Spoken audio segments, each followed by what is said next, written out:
So, ayan, good morning guys. So, tamang ilamos lang tayo ng paboritong sabon ng Niacinamide Dermo Republic. Ayan, yung face bar. So, to sobrang ganda nito sa mukha. Hiyang ko to sa aking mukha. Nakakawala ng oily skin and pimples. And also, talagang mababanat yung skin mo and magla-light talaga siya. So, ayan. Kita niyo naman, naghihilamos na ako. And tingnan niyo kapag to ay nabandawan ko na. So, ayan pala yung tsura ng sabon na yung kulay white. So, ayan, tingnan niyo na lang guys yung resulta once na nabandawan ko na siya. Ayan, wait lang natin. Ayan. Okay, mainit. So, ayan. Diba? So, refreshing sa mukha guys. Ayan, kita niyo naman, diba?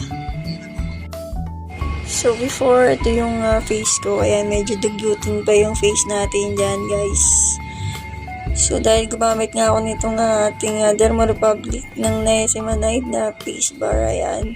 Tingnan nyo naman, diba? Na-enhance talaga yung mukha ko and nag-light talaga siya. So, kung gusto nyo din maging ganyan yung face nyo, mag-light and kuminis, ayan, try nyo itong ating sabon ng Dermo Republic. Ayan, check nyo lang, nandyan sa